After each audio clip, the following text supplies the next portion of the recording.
उसको निभाते और सारा साल कहते हैं संत सेवा करते थे। क्योंकि ठाकुर जी मदन मोहन जी के उपास से कर रहे हैं, तो ठाकुर मेरे बांके सरकार के श्री चरणों में बड़ी प्रीति थी।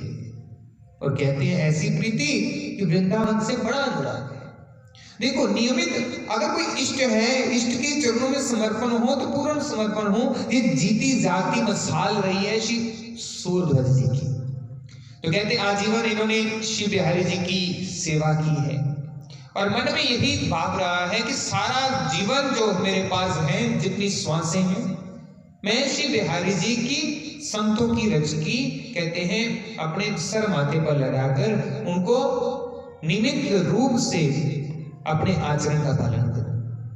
तो कहते हैं सूरध्वज जी निमित्त कर्म से साधु सेवा किया करते। कहते हैं जो कहते कर मिलता इनको, अगर कोई व्यक्ति अपना अपना घर ला कर दे देता तो ये संत जो आके उनकी सेवा कर दिया करते। तो कहते एक बार ऐसा समय आया जब अकबर की सभा में भेजना था, सारा कर देना था कि पूरे नगर का, सूबे का कर इतना हुआ है ये देना है। तो कहते हैं सूरध्वज जी ने क्या किया, एक कहते बड़े बड़े ताबूत लिए और उसमें कहते हैं कर की जगह पर कंकर पत्थर भर दिए। और क्योंकि बादशाह की सभा में कुछ तो भेजना था, संदूक तो भेजने थे। तो कहते संदूक के बीच में कंकर पत्थर भर दिए और साथ में एक पत्र लिख दिया, उसमें ना कहते सारा सच्चाई भी लिख दी। तो कहते सभा में भेज दिया और कहते जब बादशाह के सामने, अकबर के सामने वो संदूक खोलेंगे तो उसमें से कंकर पत्थर, जब कहते संदूक खोले तो बीच में से पत्थर निकला। तो कहते मंत्री का तो बड़े क्रोधित हुए, बादशाह के उल्टा कान फूकने लगे। कहते बादशाह जी ये आपकी तौहीन है, मुगल सल्तनत का बादशाह, उसके सामने कर की जगह पर कंकर पत्थर भेजना, ये तो एक आपके कर्मचारी की आपके प्रति तौहीन है, ये तो आपका अपमान है। बादशाह इसको सजा देनी चाहिए, इसको सूबेदार की जो पदवी से कहते हैं वंचित कर दो, निष्कासित कर दो।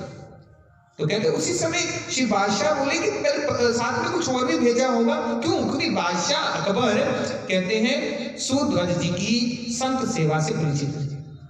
क्योंकि जो संत होता है, कोई भक्त होता है ना, कहते मालिक को अपने सेवक का सारा स्वभाव ज्ञान होता है, ज्ञान होता है उसको। तो कहते सूरध्वज जी की संत सेवा से वो परिचित थे। तो कहते कुछ और भी भेजा होगा, ध्यान से देखो। तो संदूक के किनारे पे एक पत्र लिखा था। तो पत्र उसको पढ़ा तो पत्र में सारी सच्चाई बखान कर दी थी। पत्थर तो भेज दिए पर किस कारण से भेजे वो सच्चाई भी साथ में लिख दी और बोला कि बादशाह अकबर 13 लाख संडीले उपजो, संडीले सूबे के वो सूबेदार थे। तो कहते 13 लाख संडीले उपजो, कर तो हुआ ना 13 लाख, सब संतन में घट गए, ये सब संतों ने मिलकर घटक लिए। 13 लाख संडीले उपजो, सब संतन मिल घट के और सूरध्वज ठाकुर श्री मदन मोहन आधी रात श्री वृंदावन सट गए कि मैं तो चला अब आधी रात को श्री वृंदावन था। जो 13 लाख कर था वो तो सब संतों ने मिलकर घट गए। तो सच्चाई भी साथ में बखान कर दी। तो कहते अकबर प्रसन्न हुआ।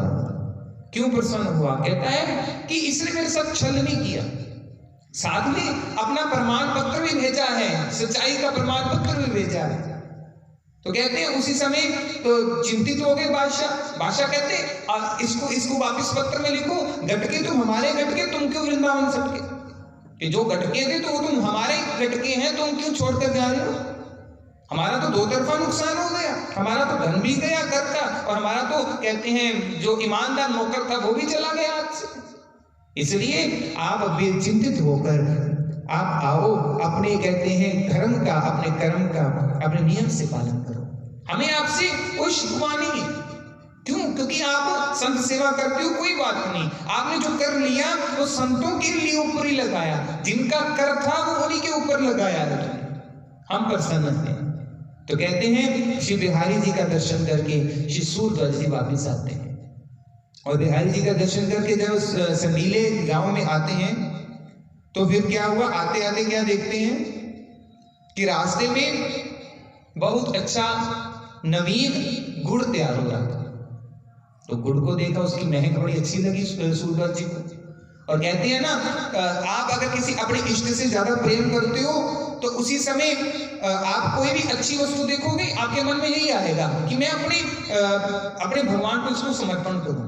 आप किसी से प्रेम करते हो, बहुत अधिक प्रेम करते हो, आप हर क्षण जिसको ध्यान में जिसका नाम आता है, आप बहुत अच्छी वस्तु देख लो, आपके मन में यही आएगा कि मैं इसको ना उसको तोहफे में देता हूँ, वो खुश होगा। तो सूरध्वज के लिए तो कुछ भी नहीं था, और तो किसी से प्रीति नहीं, प्रीति थी तो श्री ठाकुर मदन मोहन जी से, श्री बिहारी जी से। तो सोचने लगा, सूरध्वज जी सोचने लगे कि ये जो गुड़ है ये तो मेरे श्री बिहारी जी के लिए जाना चाहिए, इसका भोग लगाना चाहिए सरकार को। तो कहते हैं उसी समय वो जो आप उनके पास धन था, वो कहते हैं उसको दिया, और कहते बोरी के बोरी भर लिए अच्छे से, और कहते हैं टांगे पर लद भी दिए, लाद लिए। और जब कहते हैं जाओ, कहां से मिला, कहां वृंदावन, कोसों दूर, इतना दूर था कि कहते हैं कई दिन लगे। तो कहते वृंदावन जाना है, और कहते जो टांगे वाला जो बैल वाला था वो सोचने लग गया कि ये तो आदमी मूर्ख लगता है। कहते हैं अरे सूरध्वज जी आपका मत मारी गई। सूरध्वज जी कहते क्या हो गया? कहते आपकी तो मैं कहता हूं मत मारी गई। क्यों?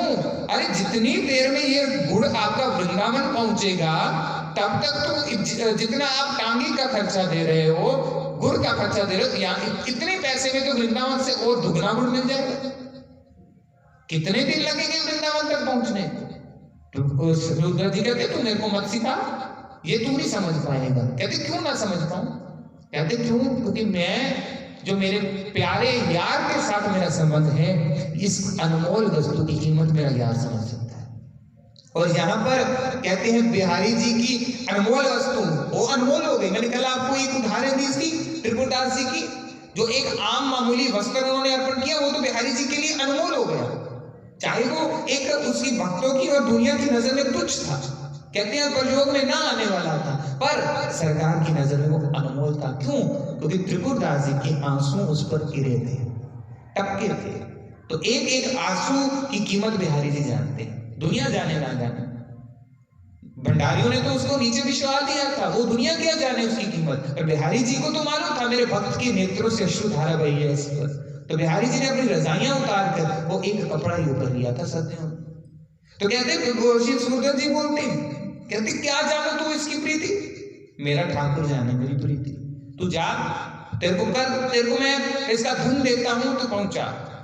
तो कहते 20 दिन लगे थे, संडीले से वृंदावन गुड़ पहुंचने में 20